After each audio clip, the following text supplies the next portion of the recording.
You do it again.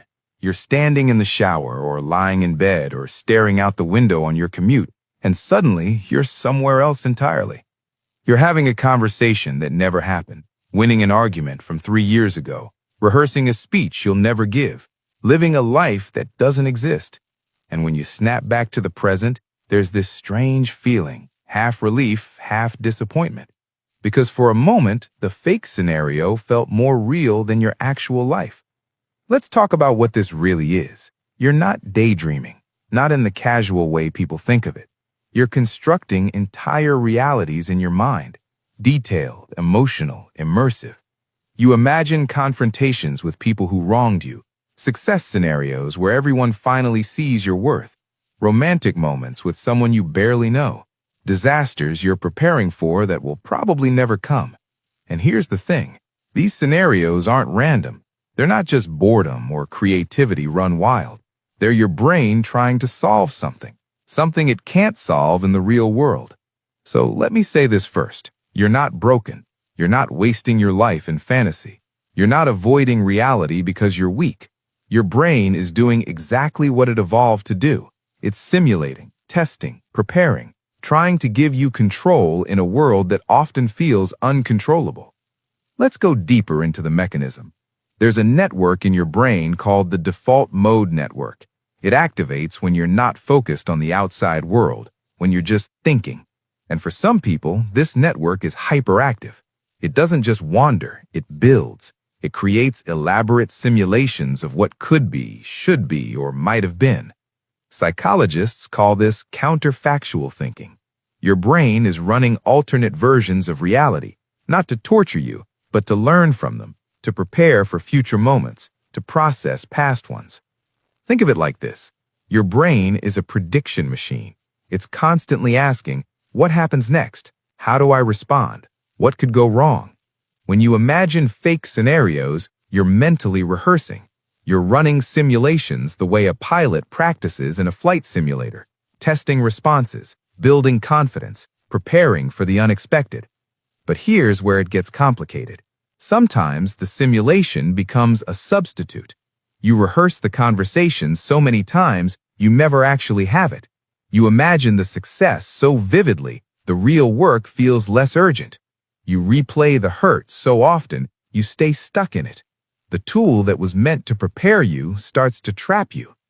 There's another reason you do this, and it's tied to something deeper: control. In your real life, you can't control how people respond to you. You can't predict outcomes. You can't rewind and redo. But in your mind, you're the director, the writer, the actor. You get to say the perfect thing. You get to be understood. You get to win. And your brain craves that feeling, especially if you've spent a lot of your life feeling powerless, misunderstood, overlooked. The fake scenarios become a place where you finally have agency, where you finally matter. And that's not pathological. That's human. But there's a cost. When you spend too much time in the scenarios, you start to lose touch with what's real. You mistake the emotions you feel in the simulation for the emotions of actual experience. You get angry at people for things they only did in your head. You feel disappointed when real life doesn't match the script you wrote. And slowly, the gap between your inner world and outer world widens. You become more comfortable in the scenarios than in reality, because reality is messy, unpredictable, unscripted, and your brain, for all its power, struggles with uncertainty. So, how do you work with this instead of against it? Not by stopping, not by shaming yourself for it, but by understanding what the scenarios are really trying to give you. First, externalize the scenario.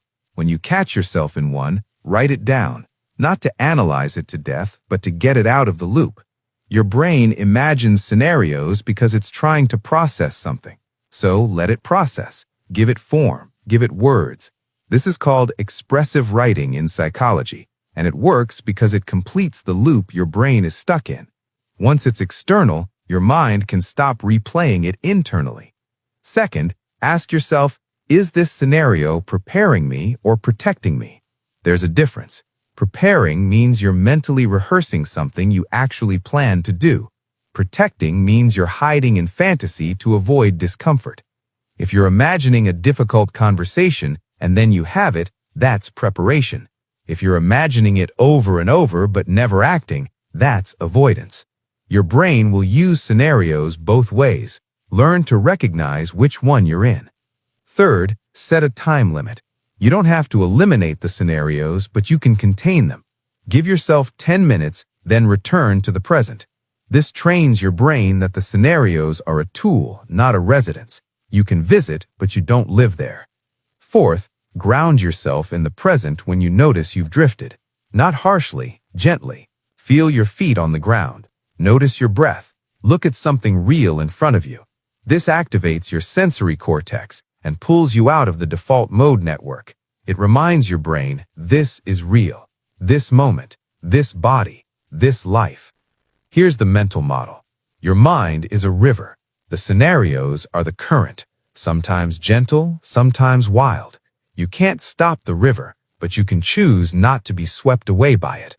You can sit on the bank, watch it move, acknowledge it, and then stand up and walk your own path.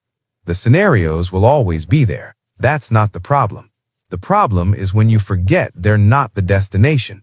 They're just your mind trying to make sense of a complicated world, trying to protect you, prepare you, give you control when everything feels uncertain. You've spent a lot of time in those scenarios, and maybe some of them were beautiful. Maybe some gave you comfort when reality couldn't, but you don't have to live there anymore. You can let them be what they were always meant to be. Simulations, rehearsals, not replacements. Your real life is waiting. Messy, uncertain, and unscripted, but real. And maybe that's enough.